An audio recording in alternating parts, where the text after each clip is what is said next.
찬송가 357장입니다.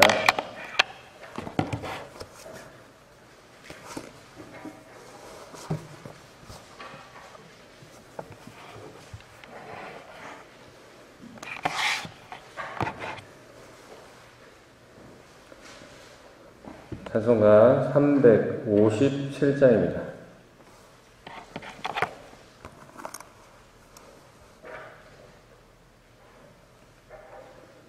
주 믿는 사람이 일어나 다 힘을 합하여 이 세상 모든 만일 닥쳐서 멸하세. 저 앞에 오는 적군을 다 싸워 이겨라. 주 예수 믿는 힘으로 온 세상이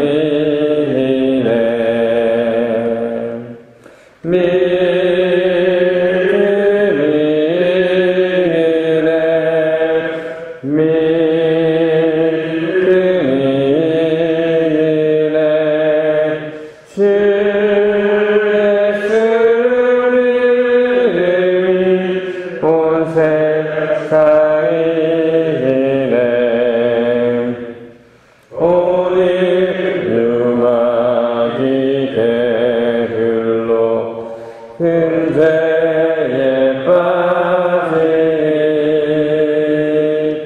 진리로 띠를 띠고서 능히로 들이세. 산 믿고 의지하면서 겁없이 나갈 때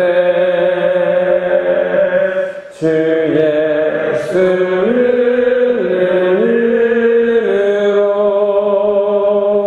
온 세상이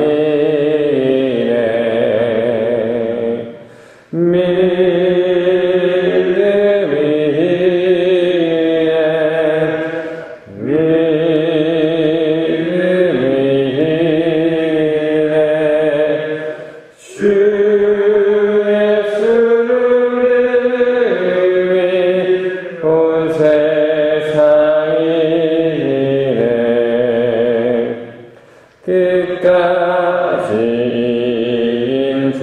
인자에게 힐옷을 입히고 또 영생 복을 주시니 참 기쁘일세. 이 어두운 세상 지나서 저 천성 가도록 주 예수 믿음으로 온 세상이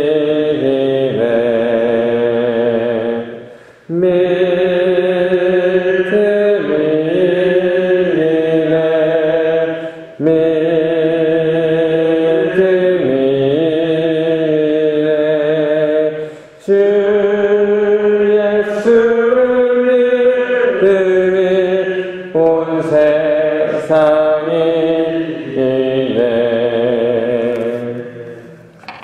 아멘. 하나님 감사합니다. 오늘 이 아침 하나님께서 우리의 호흡을, 우리의 생명을 연장시켜 주셔서 오늘도 이 아침 우리의 입술을 또 우리의 마음을 또 우리의 모든 것을 담아서 하나님을 예배하게 하심을 너무나 감사합니다. 오늘도 주어진 이 하루, 주어진 자리에서 최선의 삶으로 우리의 모습을 통해서 하나님이 영광되어지고 하나님이 높여지는 그러한 하루가 될 수 있도록 인도하여 주시옵소서. 감사합니다. 예수님 이름으로 기도드립니다. 아멘. 오늘 우리에게 주신 하나님의 말씀 사무엘상 5장입니다.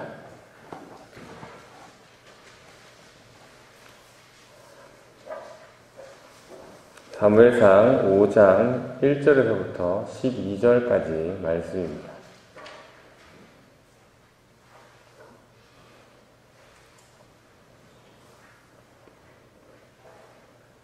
제가 말씀 받겠습니다. 블레셋 사람들이 하나님의 궤를 빼앗아 가지고 에베네셀에서부터 아스돗에 이르니라. 블레셋 사람들이 하나님의 궤를 가지고 다곤의 신전에 들어가서 다곤 곁에 두었더니 아스돗 사람들이 이튿날 일찍이 일어나 본즉 다곤이 여호와의 궤 앞에 엎드려져 그 얼굴이 땅에 닿았는지라. 그들이 다곤을 일으켜 다시 그 자리에 세웠더니 그 이튿날 아침에 그들이 일찍이 일어나 본즉 다곤이 여호와의 궤 앞에서 또다시 엎드려져 얼굴이 땅에 닿았고 그 머리와 두 손목은 끊어져 문지방에 있고 다곤의 몸뚱이만 남았더라. 그러므로 다곤의 제사장들이나 다곤의 신전에 들어가는 자는 오늘까지 아스돗에 있는 다곤의 문지방을 밟지 아니하더라. 여호와의 손이 아스돗 사람에게 엄중히 더하사 독한 종기의 재앙으로 아스돗과 그 지역을 쳐서 망하게 하니 아스돗 사람들이 이를 보고 이르되 이스라엘 신의 궤를 우리와 함께 있지 못하게 할지라. 그의 손이 우리와 우리 신 다곤을 친다 하고 이에 사람을 보내어 블레셋 사람들의 모든 방백을 모으고 이르되 우리가 이스라엘의 신의 궤를 어찌하랴 하니 그들이 대답하되 이스라엘 신의 궤를 가드로 가라 하므로 이스라엘의 신의 궤를 옮겨갔더니 그것을 옮겨간 후에 여호와의 손이 심히 큰 환난을 그 성읍에 더하사 성읍 사람들의 작은 자와 큰 자를 다 쳐서 독한 종기가 나게 하신지라. 이에 그들이 하나님의 궤를 에그론으로 보내니라. 하나님의 궤가 에그론에 이른즉 에그론 사람이 부르짖어 이르되 그들이 이스라엘의 신의 궤를 우리에게로 가져다가 우리와 우리 백성을 죽이려 한다 하고 이에 사람을 보내어 블레셋 모든 방백을 모으고 이르되 이스라엘의 신의 궤를 보내어 그 있던 곳으로 돌아가게 하고 우리와 우리 백성이 죽임을 당함을 면하게 하자 하니 이는 온 성읍이 사망의 환난을 당함이라. 거기서 하나님의 손이 엄중하심으로 죽지 아니한 사람들은 독한 종기로 치심을 당해 성읍의 부르짖음이 하늘에 사무쳤더라. 아멘. 오늘도 주신 본문을 통해서 하나님의 뜻을 깨닫는 귀한 시간 되시기 바랍니다. 문맥을 보겠습니다. 이스라엘은 블레셋과 전투에서 언약궤를 가져왔습니다. 이로 인해서 이스라엘 진영은 엄청난 사기가 올라갔죠. 이 한우성이 얼마나 컸던지 이 블레셋을 두렵게까지 하였습니다.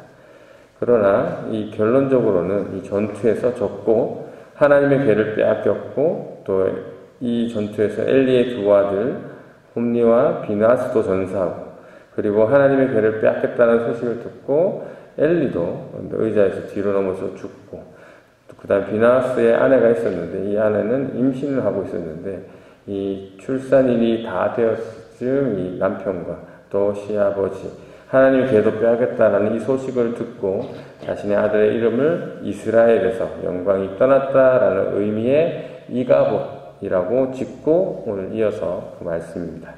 1절 말씀을 보면요. 블레셋 사람들이 하나님의 궤를 빼앗아 가지고 에벤에셀로부터 아스돗에 이르니라. 네. 지금 블레셋 사람들은 이스라엘에서부터 빼앗은 이 하나님의 궤를 아스돗까지 가지고 갑니다. 네. 아스돗에 왜 하나님의 궤를 들고 갔습니까? 2절에 나옵니다. 블레셋 사람들이 하나님의 궤를 가지고 다곤의 신전에 들어가서 다곤 곁에 두었더니 네, 아스돗은 이 다곤이라는 우상이 있는 이 신전에 하나님의 궤를 두기 위해서 그 아스돗으로 갔습니다. 왜 하나님의 궤를 다곤 신전이 있는 다곤 신상 곁에 두었을까요?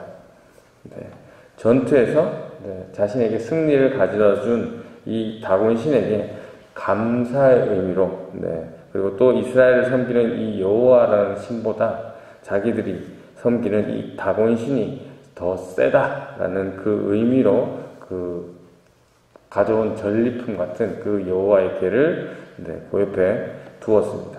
3절입니다. 아스돗 사람들이 이튿날 일찍이 일어나 본즉 다곤이 여호와의 궤 앞에 엎드러져 그 땅에 얼굴이 땅에 닿았는지라 그들이 다곤을 일으켜 다시 그 자리에 세웠더니 이튿날 아침에 보니까 이 다곤상이 여호와의 궤 앞에 엎드러져 있는 모습을 발견합니다. 여기서 이 엎드러지다라는 이 단어는 성경에서 이 주인 앞에서의 종, 아니면 왕 앞에서의 신하, 또는 신 앞에서 사람들이 경배할 때 사용됐던 단어들이고요. 그리고 이 단어는 이 열왕기하에 보면 항복의 의미로도 사용되었습니다. 그러니까 이 다곤 신이 여호와 앞에 항복했음을 이렇게 사건을 통해서 상징적으로 표현하고 있습니다. 블레셋 사람들이 이상하게 여기면서 왜 이런 일이 일어났는지 깨닫지 못했던 것 같습니다. 그래서 다시 원래 있던 자리로 세워놓죠. 그리고 그 다음날 어떤 일이 벌어집니까? 4절에 보니까 그 이튿날 아침에 그들이 일찍이 일어나 본즉 다곤이 여호와의 궤 앞에서 또다시 엎드려져 얼굴이 땅에 닿았고 그 머리와 두 손목은 끊어져 문지방에 있고 다곤의 몸뚱이와 맞았더라. 이번에는 엎드려져 있는 것뿐만 아니라 머리와 손목이 끊겨져 있음을 보게 됩니다. 여기서 머리는 상상, 생각, 지혜를 상징하고 이 손목은 이 활동적인 능력, 활동 이런 것을 의미합니다. 다곤 신이 이 여호와 하나님과의 전투에서 완전히 패배했다라는 것을 의미하고 있는 것이고요. 이 머리와 손목이 끊어진 것이 어디에 있냐 보니까 이 문지방에 있다고 이야기하고 있습니다. 이 당시 사람들에게 문지방은 우리나라도 그랬던 것 같은데 그 집안 사람을 보호해주고 있는 여러 가지 신이 있었다라는 그러한 귀신들이 살고 있었다라고 믿었죠. 그래서 이 장면은 이 다곤 신과 하나님이 전투를 하는데 이 다곤 신이 안 되니까 문지방에 있는 그 집에 있는 문지방에 있는 잡신들의 도움을 받아도 안 돼서 졌다라는 그런 다곤 신의 비겁함, 무능력함을 또 이렇게 표현하고 있는 그런 구절이고요. 5절입니다. 그러므로 다곤의 제사장들이나 다곤의 신전에 들어가는 자는 오늘까지 아스돗에 있는 다곤의 문지방을 밟지 아니하더라. 다곤 신을 믿는 사람들이 이 다곤 신전의 문지방을 밟지 않았다라는 것은 이 문지방 위에 부러진 이 다곤의 신상의 머리하고 또 손목이 거기에 있었기 때문에 그렇게 밟지 않았고요. 그리고 보니까 그 문지방에 그렇게 믿고 있었던 문지방에 있던 귀신들을 화나지 않게 하기 위해서 지금까지도 그 문지방을 밟지 않고 있다라고 하고 있습니다.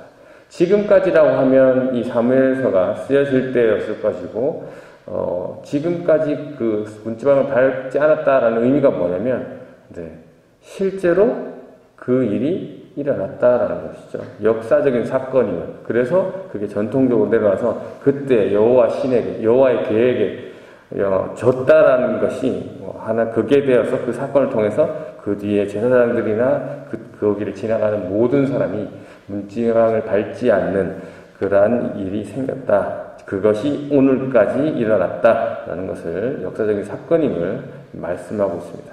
6절입니다. 여호와의 손이 아스돗 사람에게 엄중히 더하사 독한 종기의 재앙으로 아스돗과 그 지역을 쳐서 망하게 하니 손이라는 표현 잘 아시죠? 하나님의 능력, 하나님의 힘을 말씀하는 것이죠. 하나님의 힘이 첫 번째로는 그들이 섬기는 신에게 나타났으나 그래서 이기셨죠. 근데 이 블레셋 사람들 깨닫지 못합니다. 그래서 이번에는 하나님께서 독한 종기의 재앙으로 블레셋 그러니까 아스돗에 있는 이 사람들에게 심판하는 모습입니다. 이에 아스돗 사람들의 반응은 어떻습니까? 7절입니다. 아스돗 사람들이 이를 보고 이르되 이스라엘 신의 궤를 우리와 함께 있지 못하게 할지라 그의 손이 우리와 우리 신 다곤을 친다 하고 앞에 있었던 사건들이 우연히 일어난 일이 아니라 이스라엘의 신인 여호와 하나님께서 하셨다라는 것을 이 사람들이 깨닫는 장면입니다. 이 말은 자신들이 믿고 있었던, 자신들이 더 세다고 생각했던 이 다곤신보다 하나님이 훨씬 세다라는 것을 깨달았다라는 것이죠. 그래서 어떻게 하기로 했습니까? 8절에 보니까 회의를 통해서 가드라는 지역으로 여호와의 궤를 옮기기로 결정하고 그렇게 옮깁니다. 그러니까 어떤 일이 벌어집니까? 똑같죠? 9절에 보니까 가드 지역에 있는 모든 사람이, 그러니까 더 심한 겁니다. 모든 사람이 독한 종기가 나도록 하나님께서 그렇게 하십니다. 그러니까 이번에는 10절에 에그론으로 보내자고 합니다. 왜 에그론으로 언약궤를 보내느냐? 그 이유는 이 에그론에는 앞에 우리가 믿었던 이 다곤신의 신전은 에그론에 없었습니다. 여기는 바알세붐이라는 신을 믿고 있었거든요. 그래서 그때 에그론 다곤신은 하나님께 졌으나 요 바알세붐이라는 신은 이길 수도 있다 했기 때문에 하나님의 궤를 골로 이쪽으로 여기 에그론으로 보냅니다. 블레셋은 연합 나라였습니다. 5개의 민족, 5개의 도시가 형성되어서 국가로 되었던 것이기 때문에 각 믿는 신이 달랐습니다. 그래서 이런 표현이 나오고요. 그래서 언약궤가 에그론으로 온다는 소식을 듣고 에그론 사람들의 반응은 어떻습니까? 당연히 좋아하지 않죠. 왜냐하면 앞에서 그런 소문을 다 들었을 거고, 그래서 이들이 11절에 보니까 모두 모여서 하나님의 언약궤를 다시 이스라엘로 돌려주자라고 이야기합니다. 언약궤가 완전히 이 블레셋 지역을 떠날 때까지 하나님의 심판은 계속되었고, 이들은 고통이 얼마나 심했는지 마지막 보니까 하늘까지 부르짖을 정도로, 이 부르짖음이 들릴 정도로 이들의 고통이 심하였음을 표현하면서 오늘 본문이 마무리되고 있습니다. 오늘 말씀 정리하면서 묵상합니다. 블레셋 사람들은 이 사람들이 섬기는 신이, 자기 자신들이 섬기는 신이 더 힘이 세기 때문에 전투에서 이겼다, 전쟁에서 이겼다라고 생각했습니다. 그래서 이 빼앗은 하나님의 궤를 자신들이 섬기고 있는 신상 앞에 마치 딱 놓았죠. 그러나 그것은 하나님이 힘이 없으셔서 그 전쟁에서 패하고 하나님의 언약궤를 빼앗긴 게 아니었습니다. 하나님께서는 이스라엘의 신앙이 잘못되었기 때문에 하나님께서는 앞에서 사사기를 통해서 계속 보셨듯이 다른 민족을 사용하셔서 이 이스라엘의 잘못을 깨닫게 하려고 그렇게 또 하셨던 것이죠. 항상 그렇지만 하나님의 관심은 자신의 백성에게 있습니다. 왜 그렇습니까? 하나님은 사랑하시기 때문이죠. 마찬가지로 하나님께서는 이 자리에 계신 여러분을 사랑하십니다. 때로는 우리의 불순종으로 또 여러 가지로 인해서 심판과 고난이 있을 수 있지만 그 심판과 고난의 근본적인 이유, 어려움의 근본적인 이유는 다시 하나님께 집중할 수 있도록, 하나님께 되돌아올 수 있도록 하나님께서 인도해 주시고 도와주시기 위한 목적이라는 것이죠. 이스라엘의 잘못된 생각은 무엇이었습니까? 바로 법궤가 하나님이다, 이 언약궤가 하나님이다라는 생각이 잘못된 생각이죠. 법궤는 하나님의 임재를 상징하는 그냥 상징물일 뿐입니다. 그런데 당시 이스라엘 사람들은 하나님이 그곳에 계신다고 생각했기 때문에 하나님을 데리고 전쟁을 나갔는데 전쟁에 지고 언약궤가 뺏겼다라는 것은 우리 하나님 졌다라고 생각하는 충격적인 사실인데, 하나님께서는 그것을 깨트리시기 위해서 너희가 잘못 생각하고 있는 것을 내가 고쳐주겠다라고 하시면서 전쟁도 지셨고 언약궤도 뺏겼지만 자체적으로 그 다곤신에 들어가셔서 아무 힘도 도움 받지 않고 스스로 다 그들을 물리치고 그들의 신을 부숴버리는 그러한 것을 오늘 본문을 통해서 보여주고 계십니다. 이 모습, 이 잘못된 이스라엘의 모습, 우리의 모습은 아닌지 살피기를 원합니다. 우리가 예배당에서만 하나님이 계시다라는 생각들, 그래서 가정에서는 또 일터에서는 뭐 가정에서 남편에게, 또 아내에게, 자녀에게, 또 부모에게 이 행하는 모습들은 이 교회에서의 모습과는 전혀 다른 모습을 가지고 그렇게 행동하시는 것은 아니신지 한번 살펴보시기 바랍니다. 그래서 잘못 생각하는 부분을 좀 확정해서 우리가 십자가도 잘못 생각하면, 또 성경책도 잘못 생각하면 이 십자가 자체가 힘이 있는 건 아니죠. 우리가 십자가를 통해서 무엇을 떠올리죠? 예수 그리스도의 우리 죄를 대신해서 죽으심을 떠드는 거지. 우리가 옛날에는 막 십자가, 영화 같은 데 보면 십자가를 가지고 귀신들 앞에 가면 귀신들이 무서워하고 도망갔던, 그거는 조금 잘못 인식하고 했던 행동들이라는 거죠. 성경책 역시 마찬가지입니다. 그 성경책은 그냥 종이일 뿐이잖아요. 종인데 그 안에 기록된 말씀이 하나님의 말씀이기 때문에 그게 힘이 되고 능력이 된다라는 것이죠. 요즘 다 그런 것들이 우리가 잘못 오해하는 것들이 있는데 그런 부분을 놓치고 있는 것은 아닌지 한번 묵상하시기 바라고요. 우리 찬양 중요합니다. 기도도 중요하죠. 그리고 성경 읽는 거 중요합니다. 이러한 것들이 모두 하나님을 사랑하는 우리의 표현, 그리고 우리의 신앙 고백이죠. 그러나 이만큼 중요한 것이 있습니다. 항상 얘기하는 것이면 남편을 사랑하고, 이웃을 사랑하고, 아내를 사랑하고, 또 자녀를 사랑하고, 부모를 사랑하는 이웃 사랑의 모습이 필요합니다. 일터에서, 교회에서 역시 이웃 사랑하는 모습이 우리는 필요합니다. 하나님을 사랑하는 만큼, 우리가 정말 하나님을 믿는 만큼 이웃 사랑하는 것에 똑같이 나타나야 된다는 것이죠. 하나님을 사랑한다 말하고 하나님만 사랑하고 다른 이웃을 사랑하지 않는다면 정말 우리가 십자가를 잘못 생각하고 성경책을 잘못 생각하는 이 이스라엘 백성들처럼 언약궤에만 하나님이 있다라고 생각하는 이 이스라엘 사람들의 생각이 우리의 모습은 아닌지 이 시간 다시 한번 묵상하시고요. 오늘도 주신 하루, 주어진 자리에서 최선의 삶으로 우리의 몸을 통해서, 또 우리의 말과 행동을 통해서 다른 사람들이 하나님을 알게 하시고, 하나님 도대체 저분은 어떻게 저 상황에서 저런 모습을 항상 보일 수가 있지? 하나님을 믿는 사람이구나. 그럼 도대체 하나님이 어떤 분이시길래 저분은 저러한 삶을 살지? 라는 선한 영향력을 끼칠 수 있는 저와 여러분 되시기를 주님의 이름으로 축원합니다. 이 시간 함께 기도하실 때 오늘 이스라엘의 모습을 보면서 잘못된 모습이 나에게는 있진 않는지 한번 묵상하시고, 특별히 우리 문경주 장로님을 위해서 또 함께 기도해 주시고, 그리고 우리 이선영 지사님을 위해서도 함께 기도해 주시면 감사하겠습니다. 기도하겠습니다.